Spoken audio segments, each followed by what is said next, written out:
हम real and complex analysis का Fourier series chapter कर रहे थे। तो इसी चैप्टर को हम इस वीडियो में आगे कंटिन्यू करेंगे। हम इस वीडियो से प्रीवियस वीडियोस में फोरियर सीरीज का सारा बेसिक समझ चुके हैं और एग्जाम्पल नंबर 1 को भी हम कर चुके हैं। इस वीडियो में हम एग्जाम्पल नंबर 2 और उसके आगे के एग्जाम्पल्स करेंगे। तो इस एग्जाम्पल में आपको क्या कहा गया है, एग्जाम्पल नंबर 2 में find the Fourier series expansion of F of X is equal to 1/4 pi minus X का स्क्वायर। ठीक है, और जो एक्स की वैल्यू है वो 0 से 2 पाई के बीच में है। तो आपको इस फंक्शन के लिए फोरियर सीरीज निकालनी है। तो सबसे पहले हम ये देखते हैं कि फोरियर सीरीज हमारी होती क्या है। ठीक है, उसकी जो जनरल फॉर्म है वो क्या होती है, वो होती है F of X is equal to A nought by two plus summation N की वैल्यू 1 से infinity A N cos N X plus summation N की वैल्यू 1 से infinity B N sine N X. ये आपकी क्या होती है, जनरल फॉर्म होती है फोरियर सीरीज की। पर आपको तो इस फंक्शन के लिए फोरियर सीरीज निकालनी है। तो इस फंक्शन के लिए हम फोरियर सीरीज कैसे निकालेंगे, तो देखिए आपको क्या करना है। इस फंक्शन के लिए फोरियर सीरीज निकालने के लिए आपको इस फंक्शन के लिए ए नॉट ए एन और बी एन की वैल्यूज को निकालना पड़ेगा। ए नॉट ए एन और बी एन की वैल्यूज को निकालना है, और जो आपके पास वैल्यूज आएंगी उनको आपको इसी जनरल फॉर्म में पुट कर देना है। तो जो आपके पास फाइनली फोरियर सीरीज आएगी, ठीक है, ए नॉट ए एन और बी एन की वैल्यूज को पुट करने के बाद वही आपकी फोरियर सीरीज क्या होंगी, इस फंक्शन के लिए फोरियर सीरीज होंगी। ठीक है, तो हमारा क्या काम है, ए नॉट ए एन और बी एन की वैल्यूज को निकालना है इस फंक्शन के लिए। तो ए नॉट की वैल्यू क्या होती है, अगर आपने फोरियर सीरीज की डेफिनेशन वाला टॉपिक देखा है जो कि लगभग आपका लेक्चर नंबर 3 होएगा। ठीक है, तो लेक्चर नंबर 3 अगर आपने देखा है तो उसमें मैंने आपको बताया था कि फोरियर सीरीज की डेफिनेशन क्या होती है। उसमें ए नॉट ए एन और बी एन की वैल्यूज को भी मैंने बताया था। ठीक है, तो ए नॉट की वैल्यू आपके पास क्या होती है, वो होती है 1/पाई integration F of X D X. और आपको ये बात याद रखनी है कि जो ये लिमिट्स है ना, इस इंटीग्रेशन की जो लिमिट्स होंगी वो क्या होंगी, जो आपको क्वेश्चन में इंटरवल गिवन है। यहाँ इंटरवल क्या है, 0 से 2 पाई है, 0 से 2 पाई। तो जो लिमिट्स हैं वो भी 0 से 2 पाई ही होंगी। ठीक है, तो F of X D x. अब एफ ऑफ एक्स है क्या, जो आपको ये क्वेश्चन में गिवन है वो पुट कर दो यहाँ, तो ये आ जाएगा 1/पाई integration 0 to 2 pi 1/4 pi minus X का स्क्वायर और डी एक्स। ये 1/4 तो कांस्टेंट है, इसको बाहर निकाल लेते हैं। तो 1/4 पाई integration 0 to 2 pi pi minus X का स्क्वायर डी एक्स। ठीक है, 1/4 पाई एज इट इज। अब इसकी हम इंटीग्रेशन करते हैं, तो इंटीग्रेशन करेंगे तो क्या आएगा, पाई माइनस एक्स का स्क्वायर। इसकी इंटीग्रेशन क्या आएगी, पाई माइनस एक्स की पावर 2+1 अपॉन 2+1, और पाई माइनस एक्स की अपॉन में डिफ्रेंशिएशन हो जाएगी, मतलब कि अपॉन में D by D x of pi minus x.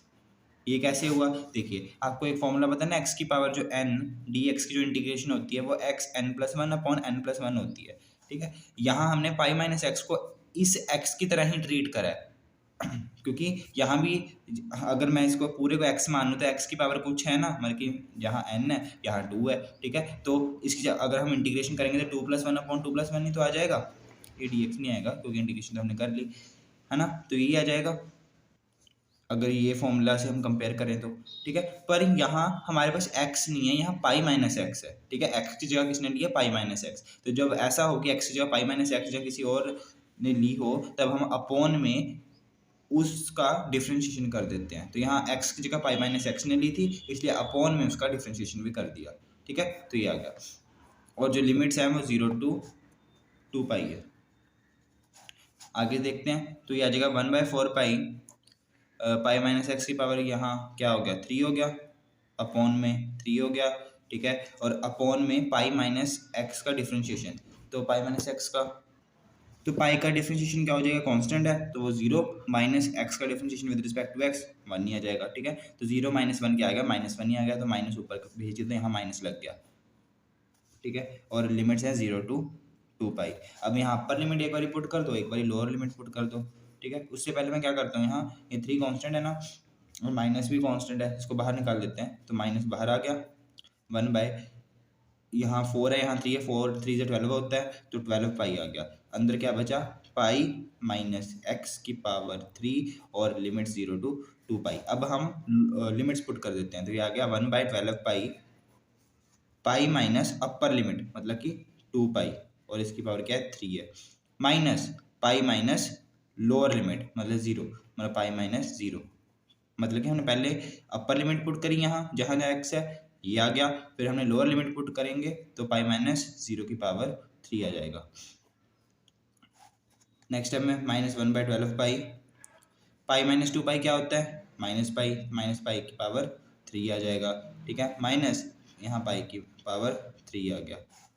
Next step में -1/12 पाई की पावर 3 माइनस पाई की पावर 3, सॉरी यहाँ माइनस माइनस प्लस हो जाएगा ना, तो माइनस पाई की पावर 3 माइनस पाई की पावर 3 क्या बन गया, -2 पाई की पावर 3। ये माइनस से माइनस कट गया, माइनस माइनस क्योंकि प्लस होता है, ये 2 1 जा हो गया और ये 2 6 जा, तो आपके पास क्या आ गया, पाई एक यहाँ पावर 2 हो जाएगी और ये एक पाई कट जाएगा, तो पाई स्क्वायर बाय 6 आ जाएगा। तो आपके पास ए नॉट की वैल्यू क्या आ चुकी है, पाई स्क्वायर बाय 6 आ चुकी है। नेक्स्ट देखते हैं हम ए एन की वैल्यू। ए एन की वैल्यू क्या होती है, 1/पाई integration 0 to 2 pi F of X cos N X D X, ठीक है। अब एफ ऑफ एक्स क्या है, जो हमारे पास क्वेश्चन में फंक्शन गिवन है वही एफ ऑफ एक्स होता है ना, तो ये आ जाएगा 1/पाई integration 0 to 2 pi F of X की जगह क्या आएगा, 1/4 पाई माइनस एक्स का स्क्वायर कोस एन एक्स और डी एक्स आ जाएगा। अब यहाँ देखिए, यहाँ इंटीग्रेशन हो रही है दो फंक्शंस की, ये फर्स्ट फंक्शन और ये सेकंड फंक्शन। फर्स्ट और सेकंड फंक्शन मैंने यहाँ कैसे चूज़ किया, इसको मैंने फर्स्ट ही क्यों कहा और इसको मैंने सेकंड ही क्यों कहा, वो मैंने इसलिए कहा क्योंकि हमारे पास एक रूल होता है फर्स्ट और सेकंड फंक्शन को डिसाइड करने का, वो होता है आइलेट रूल। आई का मतलब क्या होता है, इनवर्स ट्रिग्नोमेट्रिक फंक्शन, एल का मतलब लॉगरिथम, ए का मतलब अलजेब्रिक फंक्शन, टी का मतलब ट्रिग्नोमेट्रिक फंक्शन और ई का मतलब एक्सपोनेंशियल फंक्शन। तो यहाँ देखिए आपके पास ये जो पाई माइनस एक्स का स्क्वायर है ना, ये आपका अलजेब्रिक फंक्शन है, ठीक है। और आप यहाँ तो देख सकते हो कोस एन एक्स एक का ट्रिग्नोमेट्रिक फंक्शन है, तो ट्रिग्नोमेट्रिक फंक्शन इस रूल के मतलब कि इस सीरीज के अंदर आपके पास बाद में आ रहा है, अलजेब्रिक के बाद में, ए पहले आ रहा है और टी बाद में आ रहा है ना, तो ऐसे आपको याद रखना है, जो पहले आता है उसको फर्स्ट फंक्शन लेते हैं, तो अलजेब्रिक पहले आ रहा था उसको हमने फर्स्ट फंक्शन लिया और ट्रिग्नोमेट्रिक बाद में आ रहा था उसको हमने सेकंड फंक्शन लिया। यहाँ अब हम इंटीग्रेशन बाय पार्ट्स का फॉर्मूला लगा देंगे, तो आ जाएगा 1/पाई इंटीग्रेशन 0 to 2 पाई, ये 1/4 बाहर निकाल देते हैं और यहाँ हमारे पास फर्स्ट फंक्शन ये है और सेकंड फंक्शन ये है, तो यहाँ हम इंटीग्रेशन बाय पार्ट्स लगाएंगे। इंटीग्रेशन बाय पार्ट्स लगाएंगे तो आपको पता है first function as it is,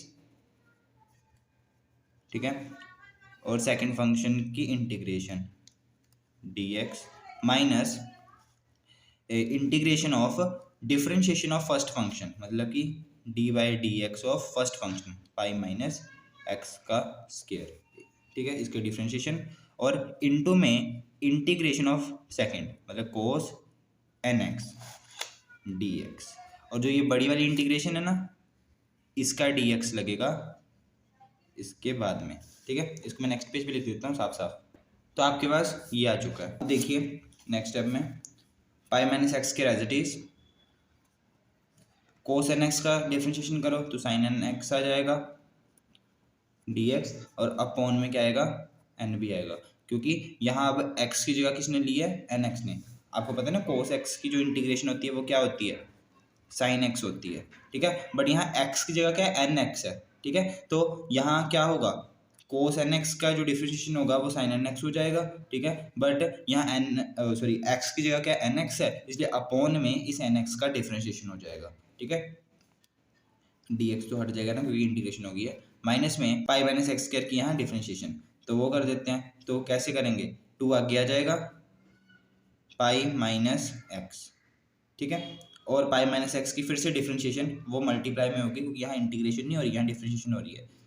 तो पाई माइनस एक्स की फिर से डिफरेंशिएशन जब करोगे तो क्या आएगा, -1 आ जाएगा, तो माइनस मैंने यहाँ प्लस हो जाएगा इसलिए मैंने यहाँ प्लस लगा दिया, ठीक है। और कोस एन एक्स की डिफरेंशिएशन क्या आ जाएगी, sine N X upon N आ जाएगी, ये बाहर जो बड़ी इंटीग्रेशन एज इट इज, और dx, ठीक है। और एक बात याद रखनी है, यहाँ जो लिमिट्स हैं वो 0 to 2 पाई हैं, वो भी चल रही हैं साथ के साथ, 0 to 2 पाई, बाहर 1/4 एज इट इज। यहाँ ना ये 2 कांस्टेंट, इसको हम बाहर निकाल देते हैं, ठीक है। जो ये लिमिट्स है ना, ये लिमिट्स इसकी भी हैं और इसकी भी हैं, ये लिमिट्स इसकी हैं तो 0 से 2 पाई, और मैंने इसको ब्रैकेट में लिख दिया, मतलब कि ये लिमिट्स इसकी हैं और इसकी लिमिट्स क्या हैं, 0 to 2 पाई हैं, ठीक है। और 1/4 तो इस पूरी टर्म से मल्टीप्लाई हो रहा है इसलिए बाहर बड़ी ब्रैकेट लगा दी। अब देखिए यहाँ अपर लिमिट पुट करो यहाँ अपर लिमिट पुट करो फिर लोअर लिमिट पुट करो। तो यहाँ जब 2 पाई पुट करोगे x की जगह तो यहाँ पाई माइनस 2 पाई आ जाएगा और साइन n 2 पाई आ जाएगा। और आपको पता है साइन कोई भी पाई हो, 1 पाई 2 पाई 3 पाई n पाई 2n पाई, उसका जो आंसर आता है वो हमेशा जीरो आता है। ठीक है, तो जब आप अपर लिमिट यहाँ पुट कर रहे हो तो ये टर्म जीरो होगी, ये इंटू ये भी जीरो होगी, मतलब ये पूरी की पूरी टर्म जीरो होगी।